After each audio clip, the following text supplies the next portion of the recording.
Today's topic is going to be the risk plan. Now, when we're doing the project risk plan, let's just, first of all, forgive me as I look away for a brief moment as I read through the actual definition from the Program Management Body of Knowledge, the PMBOK. The definition says, project risk is an uncertain event or condition that, if occurs, has a positive or a negative effect on at least one project objective, such as time, cost, scope, or quality. A risk may have one or more causes, and if occurs, one or more impact. Okay, so there's the definition that we're going to be working on, and we're going to focus more on the negative impacts here. I mean, there are positive risks that we can have, and we'll talk about those maybe in another video. But let's talk about the negative ones. Those are the most common, especially as we're learning. We're first learning about risk.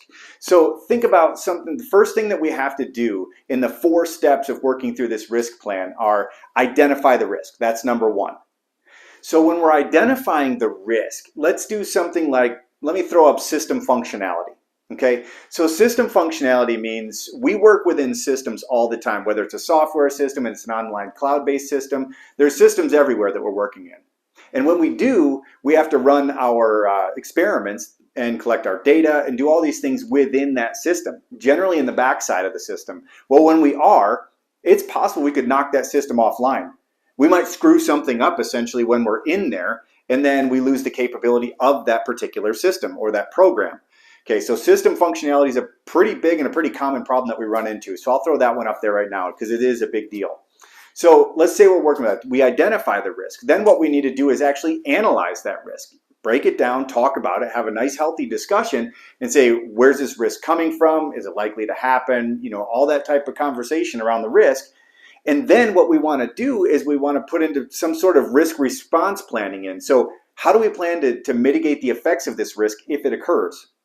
Or in some cases, how can we even prevent the risk from happening in the first place? Right? So that's what that column's all about. Then we need to put into place some sort of risk response planning. Right? So if that happens, what are we going to do about it? So it's not just that we identified it. We want to make sure that since we said that this is the course of action we're going to take if this risk occurs, or if there's it's an imminent threat, well, if that happens, this is how we're going to respond. We need to make sure that that risk implementation planning takes place. Now, the next columns that you're seeing are the risk and reward. Here's a way that you can think about those. The risk, for instance, if this project risk occurs, how much negative impact will it have on the overall project outcomes and goals? And this is done on a scale of 1 to 5, where lower is obviously better, because if it's a risk, you want it to be a lower risk, obviously, you're identifying, but if it's a high risk, so let's give this one, for instance, something like a 4 after a conversation. And we don't jump all the way to 5 if we knock the system offline, because in most cases there's some sort of germane or archaic paper trail that we can still do. It doesn't mean we're dead in the water. We can still keep pushing forward with our organization and getting our whatever the product or service is out. It's just going to slow us down, hinder us, and be a huge burden. So we'll give it a 4 out of 5, right, after a discussion with the team. Then we move on to the reward section, and if this project risk is mitigated, how much positive impact will it have on the overall project outcomes and goals? With this score of 1 to 5, you want this to obviously be higher. So when we put this plan into place and we execute this plan, what are we going to give it? Well, in this case, let's say we're going to put something like, one of the subject matter experts who actually works with that system in the room with us. They're going to be on our team. We bring them in, and that's going to be our risk mitigation strategy. This is going to be a huge reward. And we would probably call this a 5, because you got to think, once we get to the phase of collecting data, and then we get into analyzing the data, and then improving the process and running our proof of concept, our learning launch, our pilot plans, all that stuff, we actually get to do it inside the real system. So it's not a theoretical fix like, will it work? We can actually test to see that it does. So we'll actually give this a 5 out of 5. And now use 5 sparingly. Tip is, anytime you're going to write a 5, that better be highlighted in your briefs. So we'll give this one a 5 because that is a huge impact.